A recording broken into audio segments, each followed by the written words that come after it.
नमस्कार, मैं डॉक्टर कीर्ति सिंह, यूरोलॉजी विशेषज्ञ के तौर पे एनेशिया multi speciality hospital, Kabir Nagar, Durgakund में कार्यरत हूँ। मैंने एमबीबीएस बीएचयू से किया है, उसके बाद एमएस जनरल सर्जरी बीएचयू से किया है, उसके बाद मैंने MCH urology and kidney transplant AIIMS Bhubaneswar से कंप्लीट किया है। मैं urology, uro oncology, uro gynaecology, andrology और ट्रांसप्लांट किडनी ट्रांसप्लांट में विशेषज्ञ हूँ।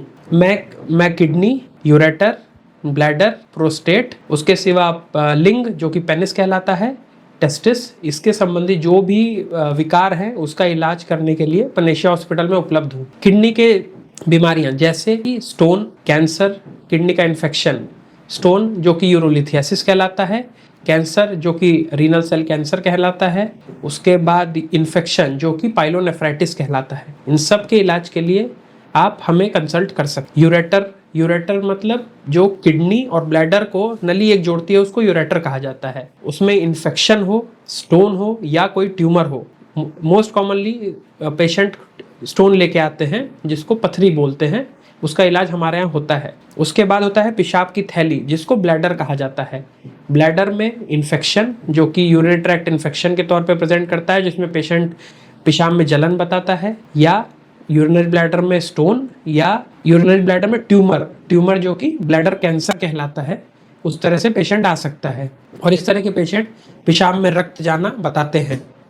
उसके बाद होता है हमारा प्रोस्टेट की ग्रंथि जो कि सिर्फ आदमियों, पुरुषों में होती है। इसमें पेशेंट को प्रोस्टेट बढ़ने की समस्या जो कि बीपीएच कहलाता है, इससे ग्रस्त होते हैं पेशेंट, तो पेशाब में असुविधा बताते हैं। उसके सिवा प्रोस्टेट का कैंसर, इसका भी इलाज हमारे यहाँ उपलब्ध है। पेशाब की नली जो कि यूरेथ्रा कहलाता है, इसमें सिकुड़न होना जो कि यूरेथ्रल स्ट्रिक्चर कहलाता है, इसके लिए ओपन सर्जरी या फिर एंडोयूरोलॉजिकल सर्जरी यानी पेशाब के रास्ते से जाके उस रुकावट को काट के रास्ता खोल देना, ये भी हमारे यहाँ ऑपरेशन होते हैं।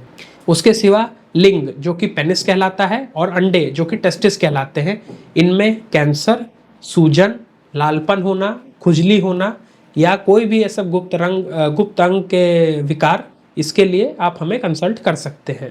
इसके सिवा जोगी पेशेंट्स जो कि ज़्यादातर जो बूढ़े पेशेंट होते हैं जो कि यूरिनरी कंप्लेंट्स बताते हैं। यूरिनरी कंप्लेंट मतलब पेशाब में दिक्कत, किस फॉर्म में? पेशाब मुझे बार बार होती है, दिन में 7 से 8 बार से ज़्यादा या रात में 1 बार से ज़्यादा, इसको बोला जाता है इंक्रीज फ्रीक्वेंसी। और रात में बार बार होना पेशाब बोला जाता है नॉक्चूरिया। इस तरह से प्रेजेंट करते हैं। या पेशाब आने पे पेशाब ना रोक पाना और तुरंत भाग के जाना पड़ना, नहीं तो पेशाब कपड़े में हो जाएगी, ऐसी समस्या होना। या फिर पेशाब का वेग या फ्लो कम होना, पेशाब पतली होना, पेशाब रुक रुक के होना, पेशाब करने में जोर लगाना पड़ना, या पेशाब करने के बाद ऐसा महसूस होना कि पेट में पेशाब बची रह गई है, मुझे फिर से पेशाब करने जाना पड़ेगा, जिस वजह से पेशेंट बार बार पेशाब के लिए जाता रहता है। ये सारी बीमारियां ज़्यादातर बूढ़े आदमियों में होती है, लेकिन महिलाओं में भी ये सब बीमारियां देखी जाती हैं जो कि यूरिनरी ट्रैक्ट इन्फेक्शन होने पे हो सकता है। ऐसी कोई भी दिक्कत हो तो आप हमें कंसल्ट कर सकते हैं। पेशाब में यह सुविधा होना कि पेशेंट बोले कि उसको जब खांसी आती है तो पेशाब लीक हो जाती है, या जब पेशाब तेज लगती है तो जाते जाते कपड़ों में हो जाती है। खांसी आने पे या फिर बैठ के खड़े होने पे ऐसे पे पेशाब लीक होना, इसको स्ट्रेस यूरिनरी इनकॉन्टिनेंस बोलते हैं। और तेज पेशाब आने पे जाते जाते कपड़ों में हो जाने को यूरिनरी अर्ज इनकॉन्टिनेंस कहते हैं। इसके सिवा इन दोनों समस्याओं के साथ में ग्रसित होने से इसको मिक्स्ड यूरिनरी इनकॉन्टिनेंस कहते हैं। ये सब समस्याओं से पेशेंट ग्रस्त हों तो हमारे यहाँ इसका भी इलाज उपलब्ध है। उसके सिवा बहुत पेशेंट्स में बोलते हैं पेशाब में रक्त आता है। पेशाब में रक्त आना 3 प्रकार से हो सकता है। या तो पेशाब के शुरुआती भाग में रक्त आया, फिर क्लियर पेशाब हुई, या तो क्लियर पेशाब हुई, अंत में रक्त आया, या तो पूरी पेशाब में रक्त मिला हुआ आया और रक्त के साथ खून के थक्के भी आए, जो कि खून का ढोका या थक्का करके पेशेंट बोलते हैं, ऐसा कुछ आया। ये इनडायरेक्ट एविडेंस होता है कि पेशेंट को या तो यूरिनरी इन्फेक्शन हो सकता है या तो यूरिनरी स्टोन हो सकता है, लेकिन मोस्ट कॉमनली ऐसे पेशेंट्स में ब्लैडर ट्यूमर या अपर ट्रैक्ट मतलब यूरेटर या किडनी का ट्यूमर देखा जाता है। ऐसे पेशेंट में ज़्यादातर स्मोकिंग की और टोबैको इंटेक की हिस्ट्री भी रहती है। उसके सिवा हमारे यहाँ सेक्स संबंधी समस्याओं का भी इलाज होता है, जैसे कि लिंग ना खड़ा होना जिसको इरेक्टाइल डिसफंक्शन कहते हैं, शीघ्र पतन हो जाना जिसको प्रीमेच्योर इजैकुलेशन कहते हैं, या तो इजैकुलेशन ना होना जो कि एनइजैकुलेशन कहा जाता है।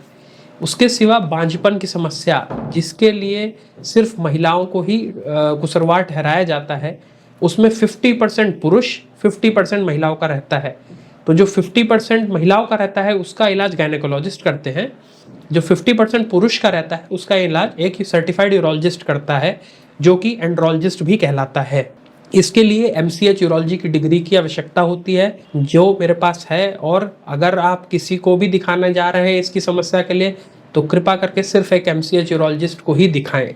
इसमें जो कि इनफर्टिलिटी कहलाता है, यानी शादी के 1 साल बाद तक पेशेंट ट्राई कर रहा है कि बच्चा हो जाए, ट्राई करने वाला चीज होनी चाहिए तभी 1 साल काउंट होगा। उसके 1 साल से ट्राई करने के बाद भी अगर बच्चा नहीं हो रहा है तो उसको प्राइमरी इनफर्टिलिटी कहते हैं। कुछ महिलाओं में पहले कोई भी यूट्रस का ऑपरेशन या ऐसा कोई ऑपरेशन हुआ रहता है, उसके बाद उनकी कंप्लेंट होती है कि डॉक्टर साहब ऑपरेशन के बाद तो मैं एकदम ठीक थी, कैथेटर निकाला गया मेरा 5वें दिन में, उसके बाद से 5 दिन में ठीक रही या 2 दिन में ठीक रही, उसके बाद मेरी पेशाब अपने आप निकलने लगी और पेशाब का रसाव इतना है कि मेरे को बार बार डाइपर लगाना पड़ता है, बदबू आती रहती है। इसका इन्वेस्टिगेट करके इसमें 2 चांस रहता है, या तो वेसाइको वेजाइनल फिस्टुला मतलब पेशाब की थैली, और वेजाइना जो कि बच्चेदानी का रास्ता जो होता है वेजाइना उससे इंटरकनेक्शन हो, vesico vaginal fistula, vesico uterine fistula, या फिर UVF that is uretero vaginal fistula.